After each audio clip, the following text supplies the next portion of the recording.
think I can accompany you. Yes, that's true. You will not need to accompany me.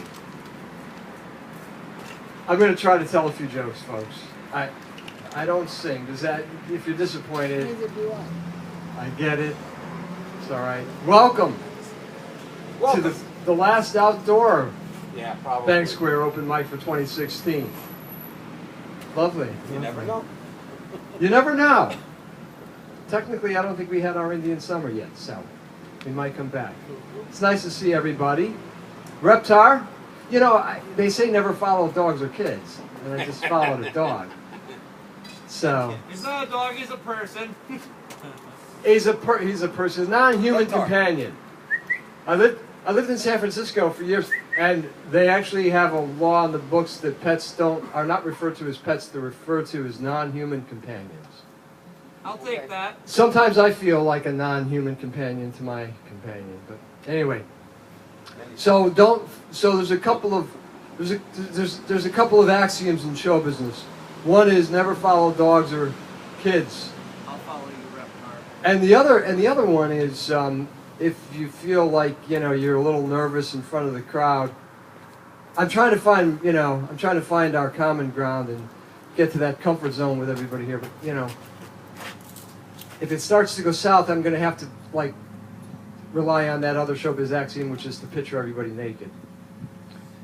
And It's not a nice. I don't see. I have Some people would be willing sad. participants. I understand. I have willing, but see, here's the problem: is I know that it works both ways. If I picture you naked, I know that you're going to be able to picture me naked, and I'm not comfortable with that.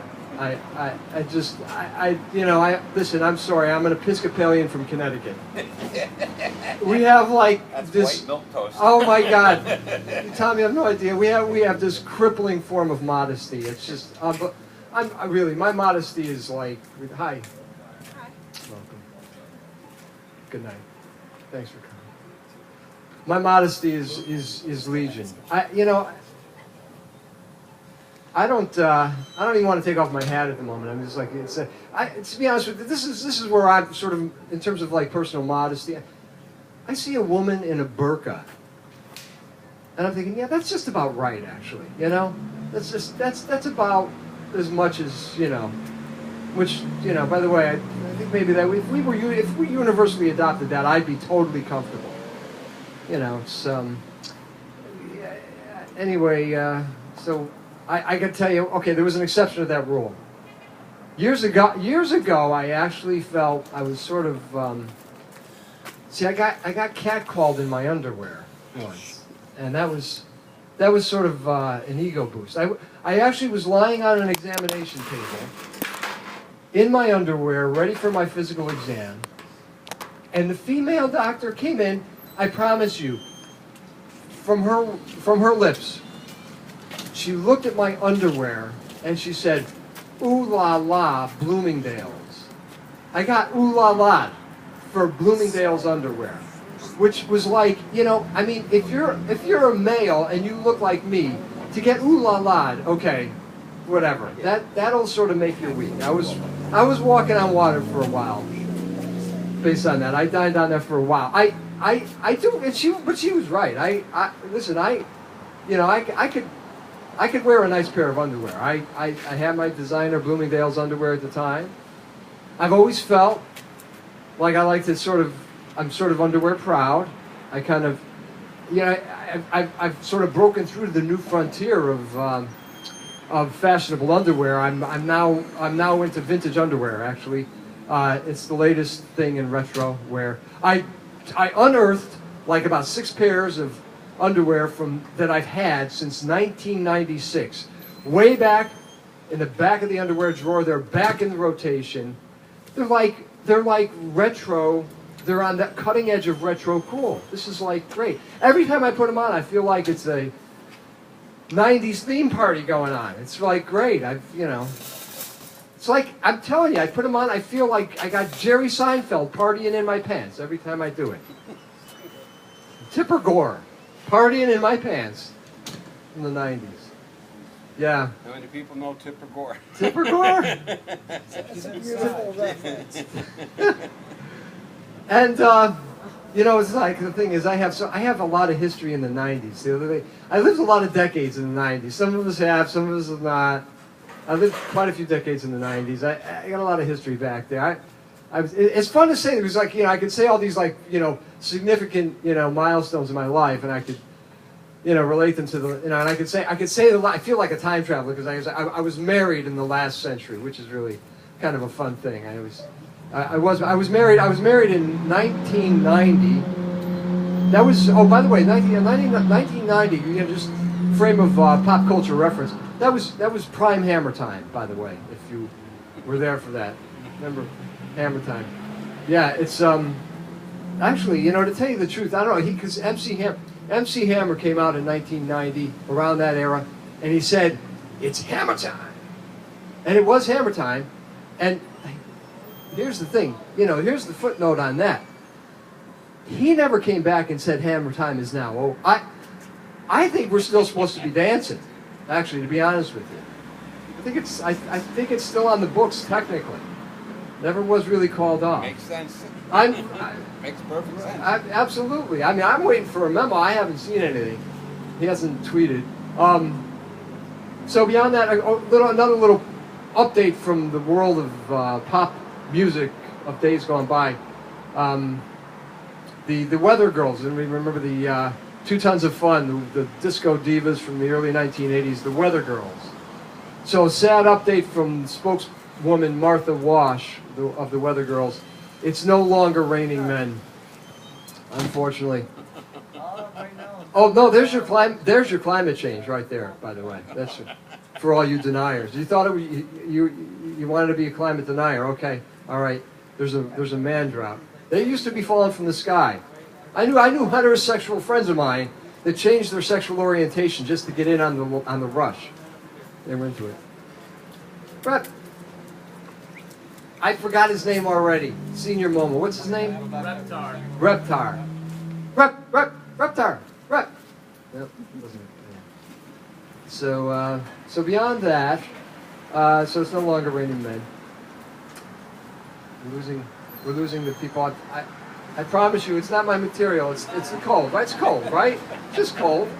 It's cold. I promise you that. All right. So beyond that, where do we go from here? Okay. I want to. You guys have heard everything else I got. I don't know. I don't know. That was new though. That was pretty good. I like the radio. was new. It was a little new. Let's see. Do I got any other? What do you got about the election? Come on. Oh, I got to tell you. I'm actually. You see, the weird thing is, I'm up at night. The only thing I can tell you about the election is like, people are talking about it's invading their dreams. I mean, you hear people having like Trump nightmares and everything else. All right, I promise you, I had my first Trump nightmare in 1988. Okay, that I was so far ahead of the Trump nightmare phenomenon. 1988, he just came out, had that book goes through The Art of the Deal, and I saw this guy as a megalomaniac who was actually a total hazard to all of Western civilization. And I had a dream that in the nightmare, he was building a hotel in New York. This is like my dream in 1988. He was building a hotel in New York Harbor, and he was disrupting all the marine life and dispersing all the marine life so he could put in this landfill and build a hotel. And I got in his friggin' face, and I said, you're bastardizing the waterways, which I'm not sure I even knew what that meant at the time. But I said, you're bastardizing the waterways. And I'll see you in a couple of minutes. and so anyway, I don't know. That's I don't have a capper to that, and I don't have campaign material because it's against my comedy DNA to like wallow in like borderline nightmarish scenarios and stuff like that.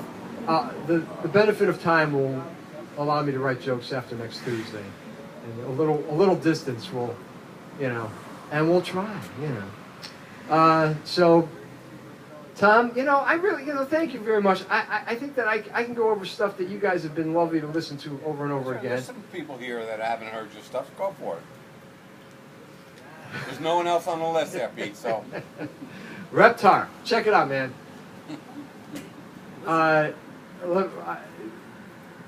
I get upstaged by dogs a lot. I had our a Christmas card made. We had our family photo taken in the Christmas card.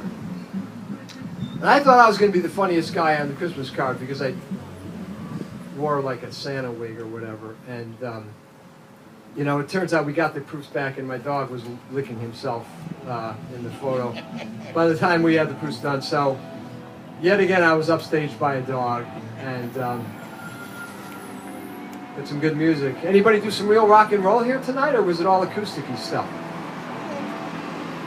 I just want to tell you that there are nights like tonight that make me contemplate going back to my former career. I mean, listen, show business is great. I mean, listen, we all know what it's like, you know? I mean, you know, the sex and the drugs. I mean, you know, it's like, you know, we're living the dream. We know we're living the dream. I know, listen, you know, they line up outside the dressing room door and the drugs just flow in like manna from heaven, you know, and we know what that's all about. But I'm thinking about, follow me on Twitter, I'll give you an up. I'm thinking about going back to my former career as failed novelist, which was, you know, because like you think we're living the dream now. I mean, well, then you know. This one I know will be okay, but the other one. No, you've lived it, you know, because like, okay, show business is great, I grant you, but I mean, you want to talk about the sex and the drugs as a failed novelist. Are you kidding me? There is nothing as pure. There is no cocaine in all of Colombia as pure as the doctor prescribed Xanax that you get after your third clinical depression, after your 12th rejection from a publisher.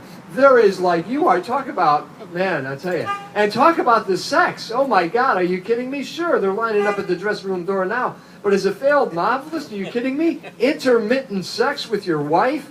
Oh my God, that is the dream. All right, so Tom, was I the headliner? Is that it? God, you keep on. Well, I know, but I'm done. Okay. All right, Tom Joyce is gonna say goodnight or something along those lines. Thanks, folks. Good night. Bye.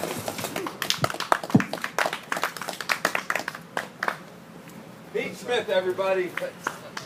Nice job, Pete. Thank you. You do crack me up, so keep coming. All right.